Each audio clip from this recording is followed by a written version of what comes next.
नमस्कार दोस्तों, आप देख रहे हैं जेकेएम न्यूज। यहाँ रोजाना मिलेगी आपको देश की 20 बड़ी और ताजा खबरें, वो भी देसी अंदाज में। यहाँ पर शुरू करते हैं आज की 20 बड़ी खबर। वित्त मंत्रालय ने जीएसटी काउंसिल को सुधार प्रस्ताव भेजा है, जिसमें जीएसटी सरल बनाने, टैक्स देर कम करने और स्वास्थ्य बीमा पर कम जीएसटी और गुटखा तंबाकू पर 40% जीएसटी प्रस्ताव है। दिल्ली के हुमायूं वगैरह में दीवार का हिस्सा गिरने से बड़ा हादसा हुआ। 6-7 लोग मलबे में दब गए हैं। राहत कार्य शुरू हो रहा है। घायल को बचाने की कोशिश की जा रही है।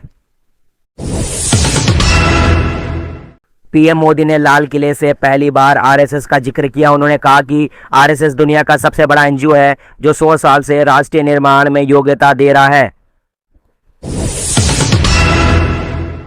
नेशनल कॉन्फ्रेंस के अध्यक्ष फारूक अब्दुल्ला ने कहा कि स्वतंत्रता की दिवस की बधाई है, लेकिन किश्तवाड़ में मलबे में नीचे 500 से ज्यादा लोग दबे होने की गम है।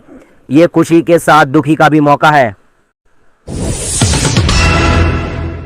पाकिस्तान के खैबर और पीओके में बादल फटने से बाढ़ और भूस्खलन होने के 51 लोगों की मौत हुई। कई लापता हैं। नीलम घाटी में देखा जाए तो 550 पर्यटकों को बचाया गया। 300 लोग अभी भी फंसे हुए हैं। पीएम मोदी ने लाल किले से ऐलान किया कि दिवाली पर नया जीएसटी रिफॉर्म आएगा। रोजमर्रा की चीजें सस्ती होंगी। विकसित भारत का योजना शुरू होगी। पहली नौकरी वालों के लिए देखा जाए तो 15,000 रुपए मिलेंगे। स्वतंत्रता दिवस पर सीएम रेखा गुप्ता ने दिल्ली में अटल कैंटीन शुरू करने की घोषणा की है। इसमें श्रमिकों को सिर्फ 5 रुपए में खाना मिलेगा, जिससे उनकी आर्थिक मदद होगी। रूसी राष्ट्रपति पुतिन ने यूक्रेन युद्ध खत्म होने के लिए अमेरिका राष्ट्रपति ट्रंप देखा जाए तो प्रयासों की तारीफ करी। पुतिन ने कहा कि ट्रंप सरकार युद्ध रोकने और समझौता कराने के लिए ईमानदारी से काम कर रही है। बीएसएनएल ने स्वतंत्रता दिवस पर दिल्ली एनसीआर में सुपरफास्ट 4G सर्विस शुरू की है। बीएसएनएल और एमटीएनएल के करोड़ यूजर के लिए इसका फायदा मिलेगा। स्वदेशी तकनीक पर बनी 4G सर्विस शुरू होगी। 5वीं तैयारी चल रही है। 79वें स्वतंत्रता दिवस पर पीएम मोदी ने लाल किले में 12वीं बार तिरंगा फहराया। 103 मिनट तक सबसे लंबा भाषण दिया। उन्होंने ऑपरेशन सिंदूर, आतंकवाद, आत्मनिर्भर, नक्सलवाद और अवैध घुसपैठ पर बात की थी। ट्रंप ने दावा किया कि उन्होंने भारत पाकिस्तान के बीच बड़ा टकराव रोका, जिसमें 6 से 7 विमान गिराए। तनाव इतना बड़ा था कि परमाणु युद्ध हो सकता था, लेकिन उन्होंने मामला सुलझाया। कांग्रेस अध्यक्ष खड़गे ने कहा कि एसआईआर के नाम पर विपक्षी के वोट कट रहे हैं। सत्ताधारी दल अनैतिक तरीके से कुर्सी बचाने की तैयारी कर रहे हैं। चुनाव में गड़बड़ियां हो रही है। जीवित लोगों को मृत बताया जा रहा है। विदेश मंत्री एस जयशंकर ने कहा कि पीएम मोदी को लाल किले से दिया गया भाषण बहुत प्रभावशाली लगा था। यह आत्मनिर्भर का संदेश देता है और देश विदेश में सभी चुनौतियों का सामना करने का प्रेरणा मिलती है। बीजेपी प्रवक्ता शहजाद पूनावाला ने कहा कि कांग्रेस ने स्वतंत्र दिवस पर लाल किले का कार्यक्रम का बहिष्कार कर देश और संविधान का विरोध किया है। राहुल गांधी का यह कदम मोदी विरोध से आगे बढ़ता जा रहा है।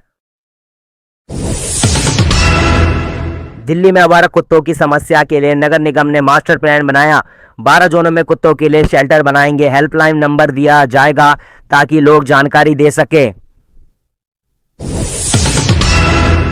कांग्रेस नेता सलमान खुर्शीद ने कहा कि आरएसएस पर हमारे और पीएम मोदी के दृष्टिकोण में बड़ा अंतर है। स्वतंत्र दिवस जैसे राष्ट्रीय एकता पर्व पर इस विषय को नहीं उठाना चाहिए था।